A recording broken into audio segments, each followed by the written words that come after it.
when I woke up this morning, the first message that I saw was from a guy who had put a comment on one of my recent videos, and it was along the lines of, "You must be a millionaire. Look at all the gold coins you bought. It's all right for you," something like that. And I replied to him, and it got me thinking all day. And I just wanted to talk about what I said back to him and what it means and how you do actually go through and invest in gold. And the first thing I want to say is really that my answer to him was, well, precious metals, gold and silver, are part of a balanced portfolio. They should not be bought first and foremost if that's the only investment and the only wealth you have.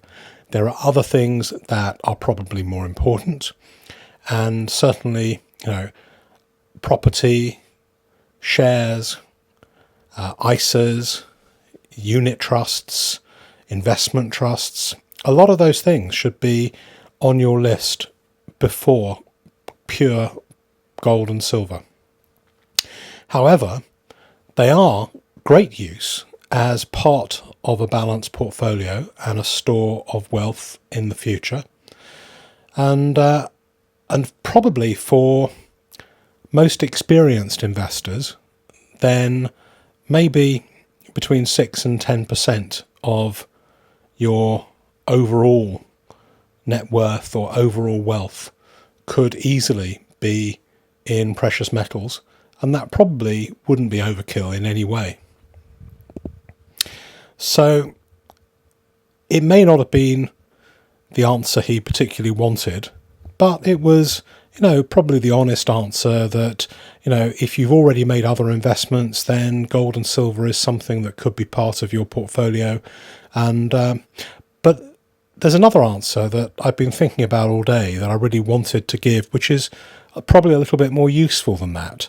And it's about, well, how do you get gold? And is gold something which, everyone can achieve in some way? Or is it something very special that only the, in quotes, millionaires of this world can achieve?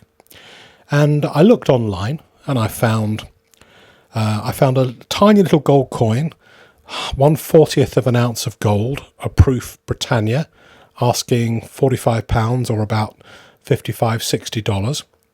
And I thought, well, $60, can everyone afford $60?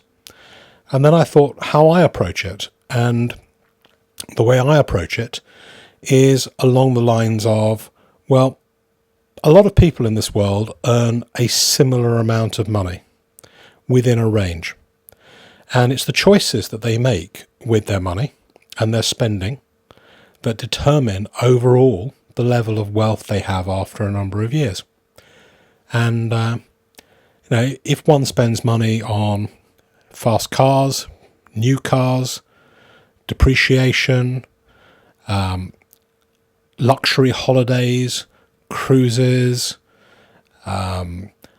luxury foods, really anything which is expenditure for today and not expenditure for tomorrow, which is what building wealth is, then of course, on that basis, if you don't smoke and you don't really drink very much and you don't do drugs, and the thing that you focus on for all of your expenditure that isn't fixed, like heating, lighting, rent, mortgage, those kind of things, then pretty much everybody, even somebody who is a poor person, maybe on benefits, anybody can over a period of time accumulate some gold.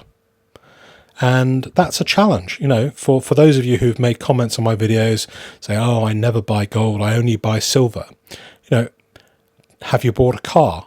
Have you bought some electronics that you've had to throw away after a year because they were obsolete? That's one area to look for the money that you need to buy gold. Another area is cashback cards, top cashback, Quidco, challenging your insurance costs. Every one of those things can yield a little bit of money that you would otherwise not have in your pocket, and that money can be used to buy gold. So my conclusion is that anyone who doesn't have a little bit of gold, even a very little bit, has actually made a decision or a combination of decisions not to buy that gold. And let me set a challenge to you. If you don't have any gold in your portfolio, then give yourself 3 months and find some way to buy a little piece of gold to start you off, because it is not the case that gold only belongs to millionaires. Everybody can find some way of having some little piece of gold. So let me know what you think, and thanks very much. I just want to say a big thank you to everybody who commented on my devil video the other day, and I was really very happy to receive such a massive amount of warm support and comments, and it gave me a lot of encouragement to carry on and make videos. So thank you very much, everybody, and please like and don't hate, and comment, and just enjoy the fun of talking to everyone else in our great community.